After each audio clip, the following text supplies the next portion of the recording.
want to get your thoughts as far as a different perspective and how Nick Saban handled the Lord. Jermaine Burton issue, allowing him to play. I've got some pretty strong thoughts that I wrote about on offthehooksports.com. And um, yeah, I think that charging the field, I'm going to sound like the old fuddy duddy, should be stronger legislated. I don't think that there should be a way for you to charge the field. I don't know how it can happen. I know it's neat and it just happened against Alabama, and everybody's like, Dave, you're a big stick in the mud. But I do think there is potential for a lot of bad things to happen, and that is the player's turf. But I did think Jermaine Burton would be suspended, but he wasn't on Saturday. Were you surprised? And then essentially, to paraphrase, Nick Saban had said that he was afraid at the time. And I've been at Georgia when Georgia finally broke the streak against Tennessee. I've been amidst that accidentally, just trying to get to the press area, and it was scary. I think I've mentioned to you we almost trampled two girls, and you couldn't even move your feet. So, I mean, there's something to that. I still don't understand why Nick Saban wouldn't have sat him for a game after video surfaced of him punching a female. I just want to get your thoughts. A, you follow Alabama. B, being a female. Just what did you make of that whole scenario? 10,000 square foot view. Okay. So what first I've seen two different videos. One showing him punching a girl and one showing him just like putting his hand out. I've heard there's one that's doctored that's going around that he punched her. And my feeling is if he punched a girl in the head, the girl would have stumbled, she would have fell, she would have done something that showed that she's been punched in the head. Just if somebody comes and punches me in the head, I'm going to the ground. That's just, I'm a girl. I mean, I would go to the ground. So I'm not sure, because I know one has been doctored to show a punch. I know one is not, that just shows him like kind of shoving. So I'm not sure which one's accurate. I would lean more towards the one of him just like putting his hand out. I don't think he should have put his hand out on anybody, regardless of what happened. The thing that Nick Saban talked about, and this is what I always lean towards this side of, as you know, with the McCullough situation, Deshaun Watson, there are two sides to every story. There are always two sides to every story. And what Nick Saban came out and said was, there's more to this story than you know. There's more to this story than people know. I'm not going to divulge it, but there's more to this, and maybe you would understand a little bit more of what's going on if you knew the other side, but this is not something that I'm going to divulge. Nick Saban's never been one of the coaches to shy away from discipline. We know that.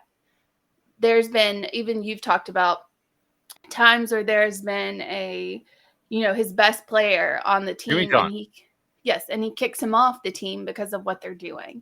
So for me, just looking at this from a just a completely, wide view, I'm going to take what the coach that has always been the person that has disciplined his players, I'm going to take what he says to heart more than I would take what anybody else says or what have you.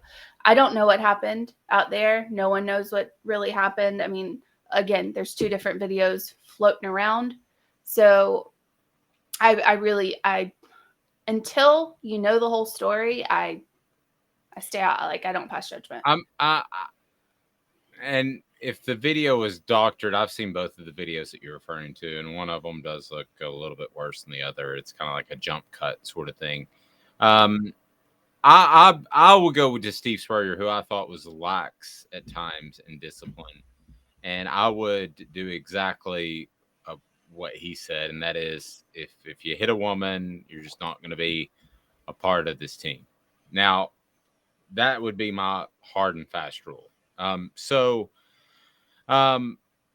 But at least, listen, if he was having some sort of anxiety attack because people rush the field, and that is not I'm not underplaying that. Okay. I think that could be a real thing, because listen, I was scared in the middle of it. Okay. And I was a big boy back then. I could take care of myself.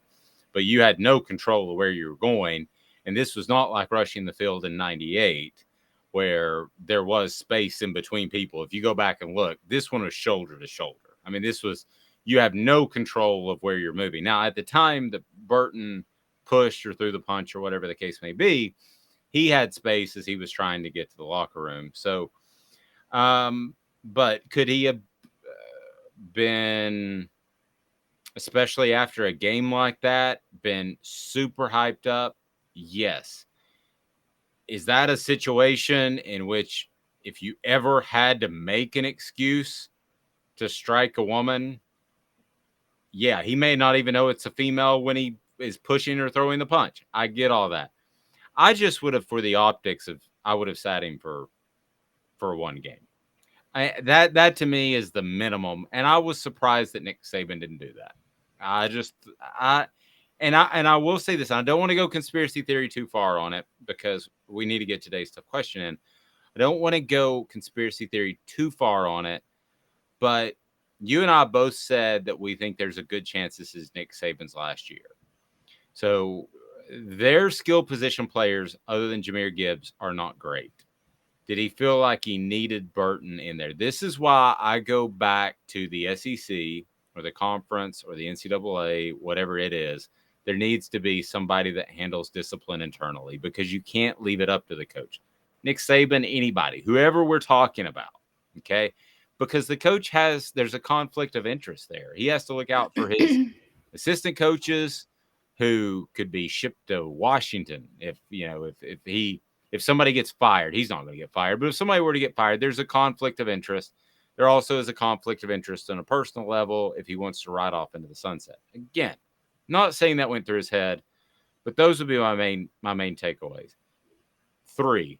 1, I'm really surprised he wasn't suspended for at least a game. 2, if you make physical contact with the female, you're not on my football team anymore if it's me.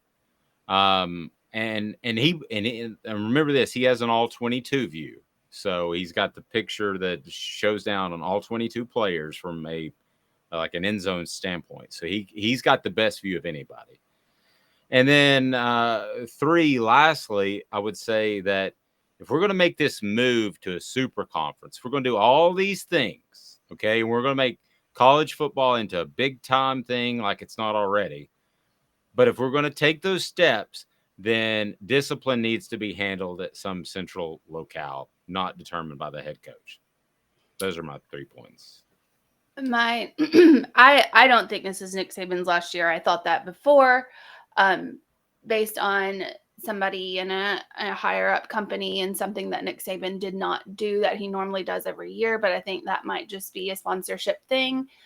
Anywho, I don't think it's his last year. And I could be wrong because, obviously. But I think everybody has said this is Nick Saban's last year since Nick Saban was like 2014. So at some point, we could say it every year. We're going to be right at some point. Some point, someone's going to be right.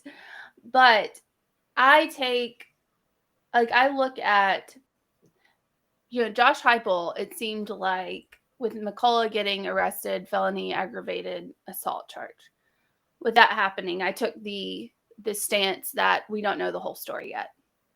I didn't see a need for him to be penalized for something that may or may not have happened that we didn't know. That was my opinion on that one. Deshaun Watson, the same thing. We don't know the whole story. Didn't see the need for him to be punished on something that we didn't or did not know. Same with this Jermaine Burton situation. And I think there's a difference in putting your hand and doing this, kind of like stiff arming someone and coming out and punching somebody. Because I've seen plenty of football players punch a woman and they go down like a bag of sand. I don't know if that's right. Just bam. Ray Rice. Right in their face. Exactly. Ray Rice, the Joe Mixon, when he punched that girl, she blacked out and knocked her face against a table. That's a different story. This one where he did this, in my opinion, and the girl didn't even falter. I don't necessarily think that was a punch. I don't think you should put your hands on anybody. But then again, I've also had a panic attack where things are happening and I just kind of try to push people away. claustrophobia, all that crap. Anyway, I don't know the whole story. Nick Saban apparently knows the whole story. I'm going to trust his judgment just based on what he's done in his career so far of being the disciplinarian coach. He's never shied away from sitting somebody if he felt the need to. And he has that power. He has that control. Optics are one thing. I understand the optics, but Nick Saban has never gone with the grain on anything. He's always made his own decision. He has the power to do so. I think Josh Heupel would have started McCullough as well if he had the power to do so. I think that was taken out of his hands. I have been led to believe that was an administrative issue, Yes. a administrative decision. So I think that was probably the case. Again, the optics are one thing. Nick Saban has more power than Josh Heupel. He is, if the administration said to him, I think you should sit Jermaine Burton. Well, Nick Saban could say that statue outside is of me, and I'm going to do what I want to. Okay, he could. And it's not that I don't trust Nick Saban to make the just decision. I really don't trust any coach to make the just decision because I think it's impossible to do so when you're trying to do what's best for your program. And what's best for your program is to win. And so I would just like to see it, even if we don't even say the words Nick Saban or Jermaine Burton or whatever, I would like to see some central form of discipline area where they dole those things out. That's what I would like to see. That's always going to trend on the optics, though. Even if the whole story is presented, it's going to be, if there's some sort of like just disciplinary body in the SEC or in college football, it's always going to trend with the optics, even if the optics aren't the whole story. They're going to trend on what's more PC or what people are going to think that should happen or stuff that they should do or what have you. It's always going to trend that way. So whereas that would be a good idea, sometimes it would be a bad idea because there are different scenarios, such as Jermaine Burton and Joe Mixon. Those are completely different things that happen. Well, and you can also still mess it up my way. I mean, the NFL did. They didn't punish Ray Rice until they saw the video.